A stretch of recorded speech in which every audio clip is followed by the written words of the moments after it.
Alright. Let's see if I can do this video. Hey guys, welcome back to my channel. If you're new here, my name is Angelisa, and on this channel we talk about books, and today I'm going to be doing my July wrap up. So I have all of the books that I read this month here, and we're just gonna go through them. But first, as always, I'm gonna do my storygraph statistics. These books are falling over. So some of these books in this pile I've started but I haven't finished, so these storygraph statistics are only going to be for books that I've completely finished.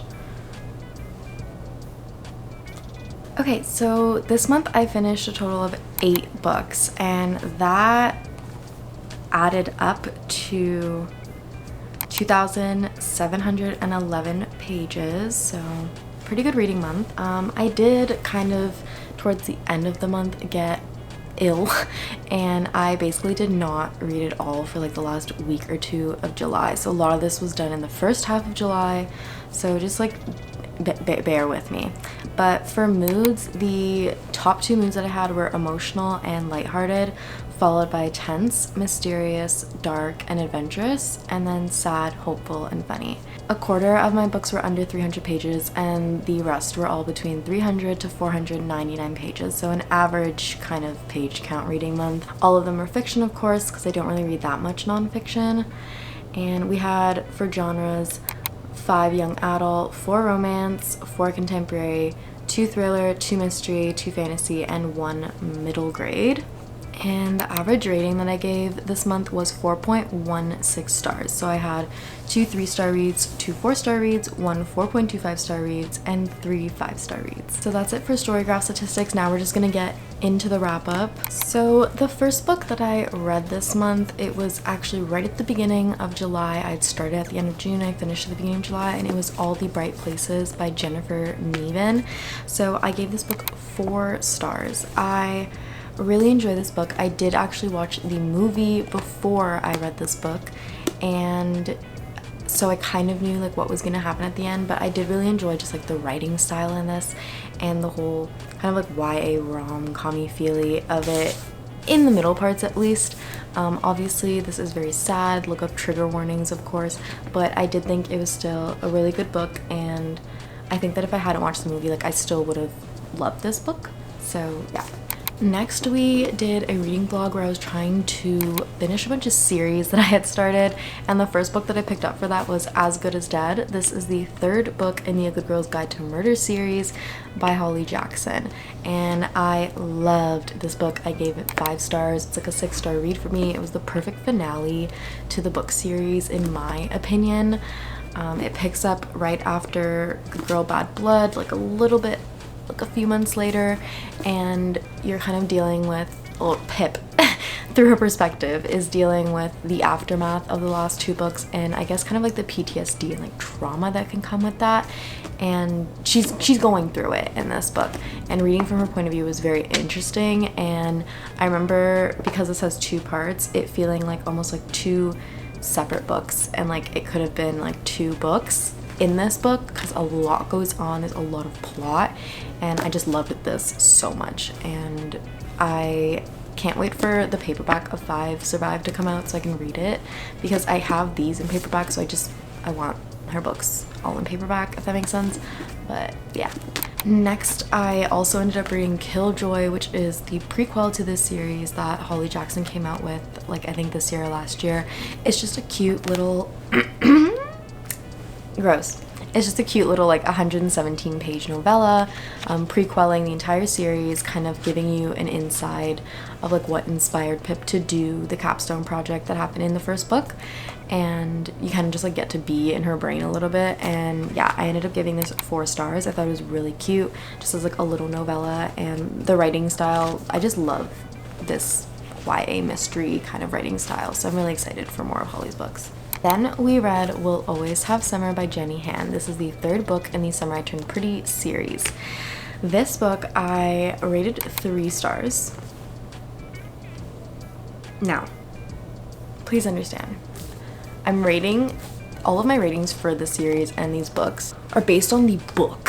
Like the writing style.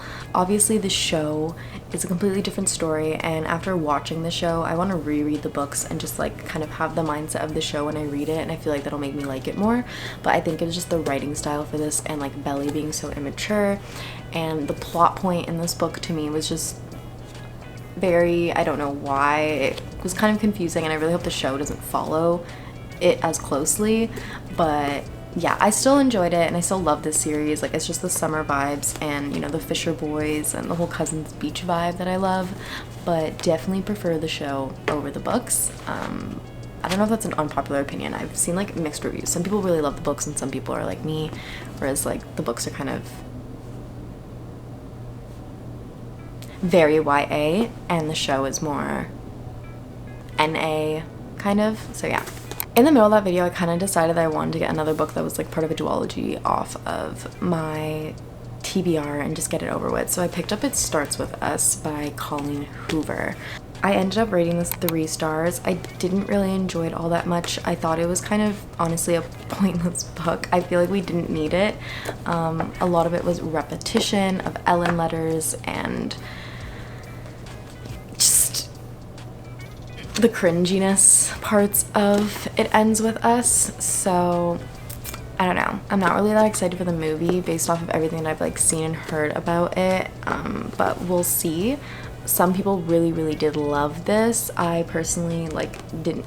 I think that you could skip it, honestly, but you know, I do think that like Colleen tried to make up for some of the things that she screwed up. It Ends With Us, but I don't know, I guess read it, form your own opinion. You can watch the reading vlog of me reading it to see like how I actually felt in the moment, because I don't really remember right now. I just remember feeling like it wasn't all that important of a book. Anyway, the last one that I read for that book series finishing video was The Queen of Nothing by Holly Black. I loved this book. I rated it 4.25 stars. I don't know, I thought it was a very good last book, but the ending to me was a little bit unrealistic and just like wasn't in line with all of the build-up that we had throughout the whole series. Like, a lot of the decisions that the characters made at the end just was not in line with like their character that we know them as. So I don't know, I think Holly might have just like really wanted to like wrap up the series and be done with it, but I still love her writing and I want to read Stolen Heir and The Prisoner's Throne that's coming out, and I want to read like her other like side novels in this world, because I just love this world and I wish that it existed in real life. Like, this is probably one of my favorite fantasy worlds, and I think it's just because it does have that element of like modern 21st century in it. It's not like a medieval kind of fantasy, if that makes sense. I still love those as well, but this just like feels more close to home, I think. So after that, I ended up picking up the books that my fiance picked for me at the beginning of the month. So in July, my fiance picked 5 or 6 books for me to put on my TBR, and I didn't get to some of them until the very end of the like latter half of the month, and then as I said, I got sick, so I didn't end up finishing them, but I did finish at least 2, and the reading vlog for that is coming out. It's coming. It's taking me a long time to finish one of the books, so I'm waiting to finish that one and then I'm gonna upload it. But I'll give you my thoughts on 2 of them just really quickly, what I thought about them. So the first one I read was The Percy Jackson Lightning Thief by Riordan, and oh my god, I freaking love this book. I rated it 5 stars, like 6 stars. I was so surprised by how not YA it read. It read as like more like an adult book. It was really fun. It was just a fun fantasy. I'm actually really excited for the rest of the series, and yeah, stay tuned for the full reading vlog on this, but I was so genuinely surprised by this book and I really liked it, and it is 100 times better than the movie. Yeah, my fiance was right about that one. It's 100 times better than the movie. Then I got to read Twisted Games, which he chose for me, which I know he did just to make me happy, and I rated this 6 stars as well. This is following Bridget, Princess Bridget, who is one of the friends from the first one, and her bodyguard Reese. And Bridget is kind of dealing with a lot of political stuff in her country. Her brother's abdicated. She's dealing with all of the kind of aftermath of that, and Reese is trying to protect her throughout all of this, and just dealing with his own like personal feelings and kind of animosity towards the country that he has to move to guard her. So this was a lot of fun. The spice was so much fun. Stay tuned for the reading vlog for this. I'm gonna try and do a reading vlog of like all of the books in this. So far I did do one for Twisted Love in a reading vlog, and now this one. And yeah, I just love this series so much. I love Anna Huang's writing. She's amazing. So the next two are books that I just like I'm in the middle of / haven't finished, but those are all the books that I did finish this month. So the last book that I have for the reading vlog that I'm doing right now, reading the books my boyfriend picked, is The Hobbit by J.R.R. Tolkien. Now I want to start off by saying, like, this is not in any indication of like how good or bad the book is. I started it, as I said, after Twisted Games. It was like third week of July, and then I got really sick and unmotivated to read, and the first half of this book is very slow build up. Like, I found out that the 3 Hobbit movies cover this entire book, which is only 350 pages, so it's just like a lot of telling in this book and not showing, so it's kind of like a lot happens so fast, but also like a lot of build up to like what they're trying to do.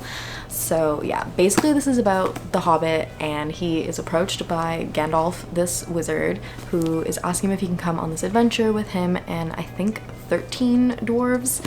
And the adventure is to go to this mountain and basically retrieve this stone that the dwarves' ancestors lost in a battle like years and years and years ago. I'm pretty sure that's my understanding of it. I might be wrong. Please do not roast me for this, but that's my understanding of it. I'm almost at the end, honestly. I have like 75 pages left, and yeah, but I just wanted to get this reading wrap up because we're in August now and I'm still reading this, so this is going to be reviewed in my August wrap up and the reading vlog that's coming soon, so stay tuned for that. And then the last book that I started this month is A Little Life. When I say I started it, I literally mean I started it. Like, I've only read the first chapter. I think I talked about this in my August TBR. I'm going to be reading this throughout the month of August, but I did start it, and so far I am interested. Like, I do like the writing style. It's easy to understand, and I'm intimidated by the amount of pages in this book, and from what I've heard, just the amount of like sad things that happen in this book, but we'll see. We'll see what my full review is and if I can get through this book. Anyway, that is all the books that I read in July and got in the middle of and finished or didn't finish. I hope you guys enjoyed this little reading wrap up. Comment down below what books you read in July, and if you've read any of these books, if you're planning to read any of these books, what your thoughts were on your books. Yeah, I'd love to know what you guys are reading this month, and stay tuned for more videos. I'm feeling a lot better now, so hopefully more videos are coming soon, but don't forget to like and subscribe. I love you guys so much. Thank you so much for all of your support. We are almost at 1,000 subscribers on here, which is insane to me. I started this channel in January. I never thought I would be at 1,000 subscribers. We're almost at 1,000 subscribers by the end of the year, so let's see. Anyway, thank you guys so much, and I'll see you in the next one, hopefully. Bye!